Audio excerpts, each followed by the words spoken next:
तो भरतपुर की गौशाला में जगह जगह कंकाल पड़े दिखे। गौशाला की गायों के लिए तैनात डॉक्टर अंदर नहीं आते। कंपाउंडर के भरोसे बीमार और कमजोर गायों का इलाज किया जाता है। ये है भरतपुर की गौशाला का हाल। डॉक्टर गौशाला के गेट पर ही दस्तखत करके लौट जाते हैं। जानबूझकर मौत के मुंह में धकेला जा रहा है भरतपुर में गौवंश।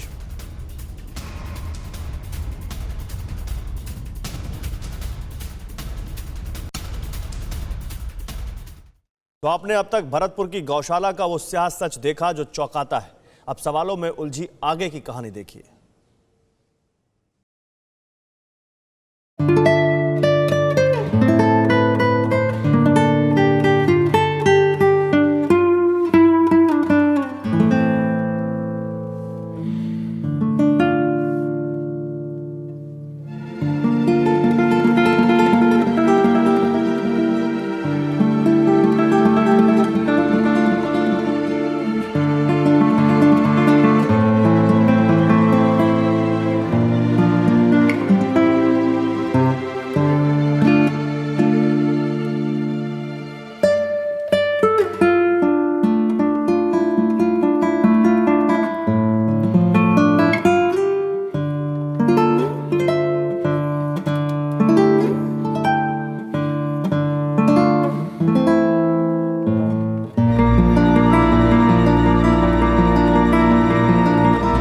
सूखा भूसा ही है भाई।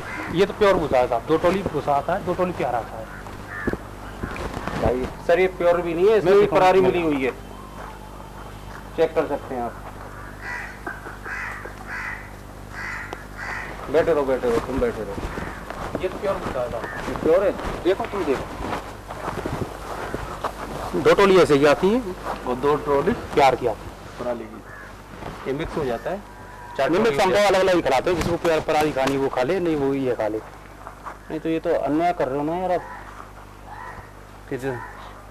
नहीं फरारी तो बैन है ना, फिर क्यों खिलाते उसको? आती है इसलिए। ठीक है, अब आनी डालना सर, इनको तो कराने का नहीं रहा। बोले नहीं कभी बोल फरवारी जी, इनको बात करनी है। चारे के नाम पर गायों को पराली खिलाई जा रही थी। हालात देखकर लग रहा था मानो इन बेजुबानों को हरी घास चरे जमाना बीत गया। सवाल यह है कि क्या राजस्थान में हर गौशाला के हालात ऐसे ही हैं? राजस्थान में कुल 1363 गौशालाएं हैं, जिनमें करीब 50,000 गोवंश हैं। इनमें करीब 17,500 छोटे बछड़े हैं, जबकि 25,000 के लगभग विकलांग गोवंश।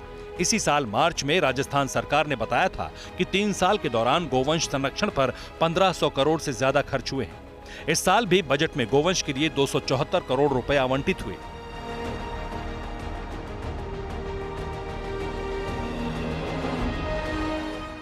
राजस्थान के करीब हर जिले में गौशालाएं हैं, जिनमें कुछ निजी और कुछ स्वयंसेवी संस्थाएं चलाती हैं, जबकि कई गौशालाओं का संचालन सरकारी निगम के तहत होता है। भरतपुर की एक गौशाला भी निगम के अंडर में है।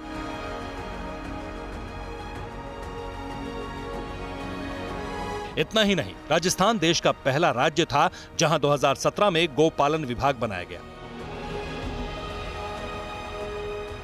इसके बावजूद गोवंश के हालात भरतपुर की गौशाला बयां कर रही थी। टीवी 9 भारतवर्ष की टीम करीब 2.5 घंटे भरतपुर की गौशाला में रही। मकसद सच्चाई दिखाना था, वो हालात बताना था जिससे सिस्टम की नींद टूटे। हर दिन जेसीबी से ट्रैक्टर ट्रॉली में लादे जाते बेजान बेजुबानों का सिलसिला थमे। इसलिए हमने तथ्यों, तस्वीरों और सबूतों के साथ सच्चाई सामने लाने की कोशिश की है। 2.5 घंटे के दौरान हमने जो देखा, सुना, जाना, वो हैरान करने वाला था। अब वक्त लौटने का था, लेकिन सवाल अब भी कौंध रहे थे कि जिस देश में गाय को गौमाता का दर्जा हासिल है, जहां गाय सियासत का मुद्दा बनती रही है, भारत की उसी धरा पर गोवंश तिल तिल मरने को क्यों मजबूर है?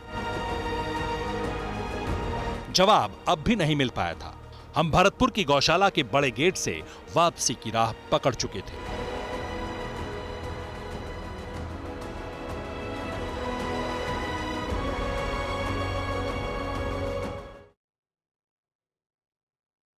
तो हरा चारा और अनाज न मिलने से कमजोर गोवंश गौशाला में गोवंश को भूसा भी शुद्ध नहीं मिल रहा। देखिए क्या हालत हो गई है गौशाला की।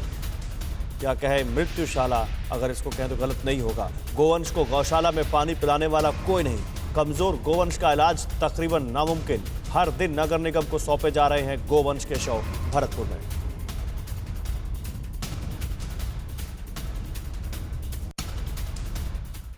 उम्मीद करते हैं ऑपरेशन मृत्युशाला के इस एपिसोड के दिखाए जाने के बाद, इस स्टिंग ऑपरेशन के दिखाए जाने के बाद सरकारों की, जिम्मेदार अधिकारियों की नींद खुले और वो गौवंश को की इस तरह से जो बर्बादी हो रही है, इस तरह से जो उनकी मौत हो रही है, उसको देखे, उनको जो वहाँ पर उनके लिए फंड है वो रिलीज करे, उन तक वो पैसा पहुँचे और उनकी देखभाल हो सके, रख रखाव हो सके।